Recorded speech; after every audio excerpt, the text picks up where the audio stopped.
Bore da bawb. Dewch i ni gael just setl lawr dipyn bach. Dwi'n gwybod bod un neu ddau isio ymuno fo ni. Felly, nawn ni just gweld am dipyn bach pwy sy'n yma. So dewch i ni gael gweld pwy sy'n ymuno ar hyn o bryd. Dwi'n mynd i'r eithrio i gychwyn. Gwych. Bore da, Magi. Sut wyt ti? Da, dy weld ti. Mae yna 3 yna chi'n gwylio. A Galaw hefyd yn gwylio. Bore da, Lleici a Morgan. Braf derbyn eich lluniau chi. Da chi gyd yn dod i fewn yr addol rwan. Pwy arall sgynna ni dwch i ni gael gweld. Bore da, Manon. Bore da, Dil. Bore da, Antidoli. Bore da, Mam. Bore da gan Elan. Bore da, mae'n braf iawn eich gweld chi. Mae'n i cytylu braf do? Mae wedi bod yn wythnos arbennig o dda. Da iawn. Da iawn. Wel, fi siŵr bod yna lot o'na chi wedi bod yn cael barbecues yn yr ar a felly. Mi gafon ni'n barbeciw neithiwr ac oedden ni ar lwcus o bwyd, oedden ni wedi bod allan am dro ac wedi cael dro hyfryd iawn a dod yn ôl a cael ymlacio yn yr ar a mae'r tywydd yn braf hefyd, mae'n un hyfryd. Bore da, Marian. Bore da, Glenys. Bore da, Dafydd. Bore da, Gloria hefyd, dwi'n meddwl. Mae'n braf iawn eich gweld chi'n muno fel hyn. Bore da, Lwri Bitten. Dwi'n edrych yn tand, da chi'n meddwl? O, ia, sa'n rhywun yn meddwl bod fi ar yng Williams o. Na, briliant. Na, mae wedi bod yn braf iawn, iawn, iawn. Dwi wedi bod yn Costa de Moldi. Dwi'n meddwl bod amball un yn chi wedi bod yn fanno yn ystod yr wythnos dwytha yma. Ynddi? A mae'n anodd, dwi'n trio wneud i Sul yn diwrnod gwisgo jeans yn hytrach na leggings. Jyst mwyn ei siŵr bod ni dal yn gallu mynd i fewn i'r jeans. Ond dyna ni. Bore da, Sian. Braf cadw gwmni di hefyd. Wan ta, ffwr o ni. Wel, thema yn gwasanaeth ni bore yma. Da chi'n cofio i ni gael pethefnos yn ôl oedd hi'n basg yn doedd. A gafon ni stori Iesu yn atgyfodi.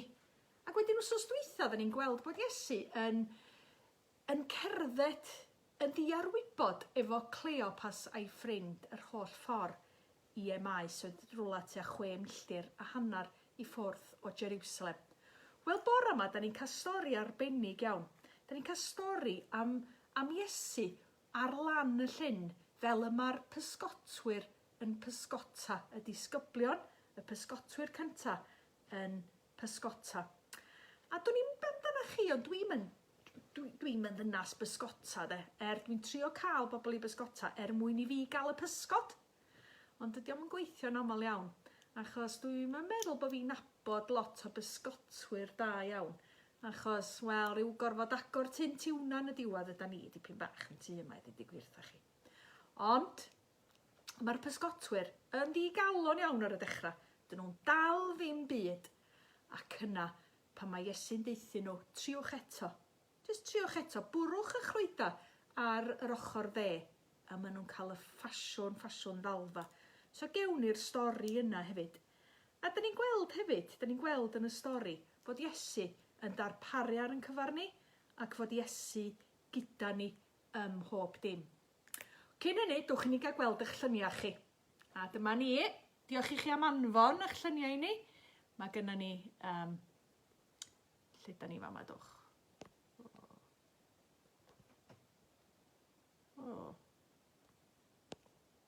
Dwi'n yn gallu troi hwn o gwmpas am rhywun reswm. Na ni, dyna ni. Reita, dyma ni. Dyma i chi, deulu, Ffordd Mae ti Elan, ond dwi'n gobeithio na nid Elan sydd yn 46 oed. Na, ci siwr. Penblwydd hapus iawn i ti, ynde? Da ni'n deud penblwydd hapus iawn i Osian. Wedi cael ei ben blwydd yn ddiweddar yma. Penblwydd hapus iawn a gobeithio bod chi wedi cael cacan digon o'r ryfeddoedd mynolog, cacan jocled am hana. Neu siawn wir. Diolch i chi am eich llun. Wps, dyma ni. Be arall sgynna ni dwch? Sbiwch pwy sy'n cael barbeciw. Wel, mae rhaid na ddaru dad ddim dal na mam ddim wedi bod yn pysgota, achos dwi'n meddwl mae tyn tiwna sgen ti fanna, Owain, ynde? Yn cael picnic yn yr ardd. Hyfryd iawn, iawn wir. a mae gennym ni fwy o lyniau yn y man, ond ydych chi'n bod, dwi ddim yr person gorau efo pethau technegol. Felly dwi'n gorfod fflicio nôl ag ymlaen o'r lluniau yma cyn dangos i chi. Wel, dwi wrth y modd efo'r llun yma. Mae hwn yn lun bwyta'n iach, swn i ddeud. Diolch i ti lleicu. A dwi'n rhyw feddwl bod chi wedi cael rhywbeth sydd yn gwneud sydd arbennig yn tynnu sydd allan o ffrwythau a llysia. Dyma ti lleicu. O, yna rhywun arall yn mwynhau. Dych chi'n gweld gwynab? Dych chi'n gweld gwynab Morgan? Mae hwn yn flasus. Da iawn ti. A dyma o'n barbeciw ni. Sbiwch pwy sy'n edrych. Sbiwch pwy sy'n licio cael un o'r sausages na. Pero druan. A dyma ni'n tri yn yr ardd gefn neithiwr yn cael yn barbeciw ni. Hew a gobed a finna. Cael amser braf iawn. A sbiwch pwy arall sy'n cael pryd o fwyd yn yr ardd. Braf eich gweld chi Lowri. Ynde, Lowri yn fama ac Ioan yn cael amser braf. A sbiwch pwy arall sy'n yma. Wanwyl. Mae hynna'n edrych yn glyfar iawn, Madi. Swn i'n licio sy'n ni'n gallu neud hynny. Ynde, da iawn ti, a dwi'n gobeithio bod mam di gallu ymuno a ni ar hwn rwan hefyd. A sbiwch pwy sy'n fama. Mae Ela ac Elin wedi cael bo fath o, dwi'n meddwl, mae corneto pink arbennig di hwn. Mae hwn yn edrych yn flasus iawn yn y tywydd braf yma. Yr ddwy ohona chi wedi cael hufen ian yr ardd. A dyna ni, diolch yn fawr iawn i chi am anfon eich lluniau i ni. A da ni rwan yn mynd i gael y stori, a mae'r stori yn arbennig iawn, yn dangos i ni pa mor ffyddlon ydy Duw efo ni. Pa mor ffyddlon, dim ond i ni wastad gofio i fod o efo ni be bynnag da ni'n neud. Felly dowch i chi gael gweld y lluniau. A dyma ni'r stori. Un noson, aeth sawl un o'r disgyblion gan gynnwys Pedr, Thomas, Iago ac Ioan i bysgota ar fôr Galilea. Chi'n gweld nhw'n mynd? Maen nhw'n mynd yn y cwch yna yn bell i ffwrdd. Fe nhw'n pysgota drwy'r nos, ond heb ddal dim. Pan dorodd y wawr, roedd Iesu'n sefyll ar y traeth ger llaw yn gwylio. Nid oedden nhw'n ei adnabod. Ydych chi wedi dal rhywbeth gyfeillion? Galwodd. Naddo, oedd ei ateb blinedig. Gollwngwch eich rhwydau ar ochr dde'r cwch, meddai ef wrthyn nhw. Pam wnaethon nhw hyn, roedd cymaint o bysgod yn y rhwydau. Roedden nhw'n rhy drwm i'w codi. Pan welodd yr arwydd hwn, fe ddywedodd Ioan wrth Pedr, yr arglwydd ydi o. Ar unwaith, fe luchiodd Pedr ei got i ffwrdd, neidiodd i'r dŵr a dechrau nofio i'r lan. Daeth y lleill ar ei ôl yn y cwch, yn llusgo i'r rhwydau llawn y tu ôl iddyn nhw. Wedi cyrraedd y lan, fe welson nhw bysgod yn coginio ar y tân. Dewch i fwyta, meddai Iesu. Dyma'r trydydd tro roedd Iesu wedi ymddangos i'w ddisgyblion ar ôl iddo atgyfodi. A sbiwch ar y llun yma. Dewch i fwyta, meddai Iesu wrthyn nhw. Wel, dyna i chi stori sydd yn deud am Iesu yn cael barbeciw am hwnni efo'i ffrindiau. Mae o'n neud tân ar lan y llyn ac yma nhw'n dod at ei gilydd. A dwi'n cofio rhyw dro'n deitha fi. Sut fedra ni ama bod Iesu Grist wedi atgyfodi os ydy o'n gallu cael barbeciw? Achos dydy ysbrydion ddim yn cael barbeciw. Felly dwi'n cofio'r stori arbennig yna. Wel, mae'n un ddau o bethau eraill dwi'n meddwl amdanyn nhw wrth feddwl am y stori yma hefyd. Ydyn ni'n gweld, mae'r disgyblion wedi bod yn ofnus iawn cyn hyn wyddoch chi. Mi oedd gynddyn nhw ofn deud bod nhw'n ffrindiau Iesu Grist, yn enwedig just cyn nhw gael ei groesoelio. Oedden nhw ofn y fysa nhwtha hefyd yn cael ei dal ac y fysa y llywodraeth a'r ymerodraeth Rufeinig yn bod yn ofnadwy o gas wrthyn nhw. Ac felly, oedd Pedr yr un nath neidio i fewn i'r llyn, ffrind arbennig Iesu Grist.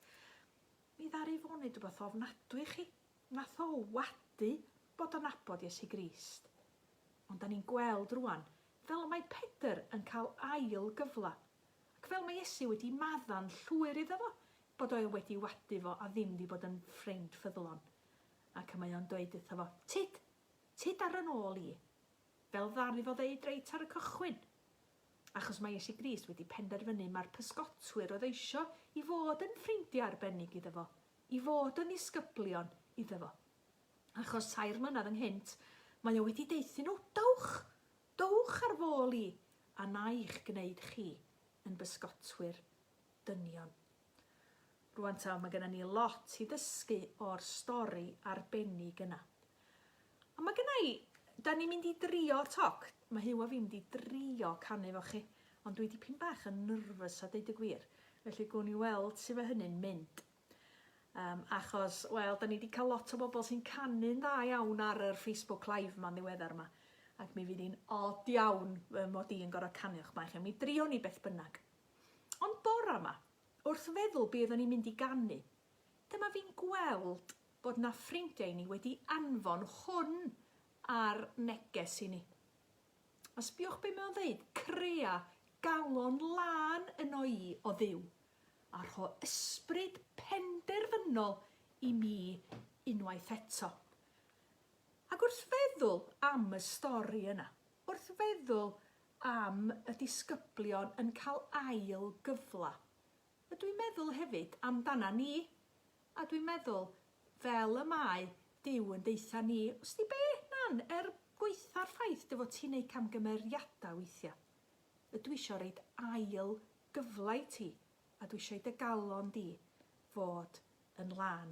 Dwi'n diolch i Angharad am y llyn yna, chi gael gweld o unwaith eto i Angharad, ac i gito am wenu yn ddel yn Llanuwchlyn ar y llyn yma. Crea galon lân yno i o Dduw, a rhoi ysbryd penderfynol i mi unwaith eto.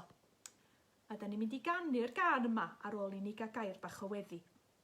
Felly dwch i ni rhi 2 law efo'i gilydd, a da ni'n mynd i ofyn i Iesu wneud calon lân i bob un ohona ni. Diolch i ti o dad am y stori yma. Diolch i ti am y gobaith sydd i gael yn y stori yma. A da ni'n diolch dy fod ti wedi gaddo fydd i di efo ni pryd bynnag da ni'n galw ar denw di. Ac o Dduw ein tad, bod ni'n bell o'r wrth yn gilydd yn ystod y dyddiau yma. Da ni'n diolch i ti dy fod ti yn agosach nag erioed o'r blaen. A dy fod ti isio ni ddod ata ti, fel y daeth y disgyblion ar lan y llyn i fwyta y barbeciw pysgod efo Iesu Grist. Felly diolch i ti o dad, da ni'n cyflwyno pawb sy'n anwyl i ni. Da ni'n cyflwyno i ti bobl efallai da ni'n hiraethu amdanyn nhw, pobl fysa ni wrth yn bodda yn cael i'w cwmni nhw, cael bod efo nhw. Da ni'n cyflwyno'n teulu ti, da ni'n cyflwyno efalla y neinia'n teidiau ti, a'r bobl hynny da ni'n ei garu, a fysa ni wrth yn bodda yn bod yn ei cwmni nhw. Bydd di'n agos iawn atyn nhw, a tan yda ni'n cael gweld yn gilydd unwaith eto, bydd di'n gwmni ni gyd. Diolch i ti o dad, a crea yn nofina hefyd galon lân os gweli di fod mor dda. Yn enw Iesu Grist. Amen. Amen. A mi drio ni ganu rwan. Da chi ddim yn mynd i gael yng ngweld i'n canu, a dwi'n siŵr a ddaw Hyw ata i helpu fi hefyd. Ond dyma ni'r geiriau. Crea nof galon lân, rho i mi ysbryd cryf a dewr. Crea nof galon lân, rho i mi ysbryd cryf a dewr. Ac mae'r bennill, am gwn i weld sy'n mae hi'n mynd, dwi'n meddwl na'r bennill gyntaf nhw'n i ganu. Gwna fi fel Iesu Grist yn dilyn ôl ei droed bob dydd, fel oedd y disgyblion yn neud wrth llyn Tiberias. Ef yw'r ffordd a'r bywyd i mi. Mae'n ffrind, mae'n frawd sy'n ein caru ni. A mi ganwn ni eto wedyn crea yn ofgalon lân, rhoi mi ysbryd cryf a dewr. Reit ta, mi driwn ni'n gora. Ti'n barod, Huw? Os wyt ti isio. Da iawn. Oce ta. Crean o galon lan, rhoi mi ysbryd cryf o Dduw. Na fi fel Iesu Grist, dilyn o leidroed bob dydd. Yw'r ffordd o'r bywyd i mi, mae'n ffrind, mae'n brawd sy'n ein caru ni. Reit ta, dwi'n meddwl na marfer oedd hwnna, achos do'n ni ddim cweit, dwi wedi gwneud dipyn bach gamgymeriad, oedden ni'n fod i ganu y gitsgan, ni'n gorfod canu hwnna 2 waith. So, da ni'n barod? Da chi'n barod i ganu? Reit, ffwr â ni.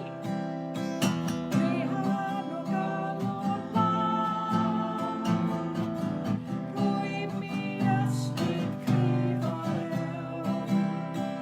Crean o galon lan, rhoi mi ysbryd cryf o Dduw.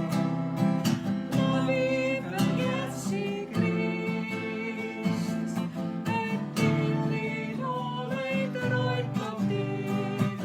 Yw'r ffordd a'r bywyd i mi, mae'n ffrind, mae'n brawd sy'n ein caru ni.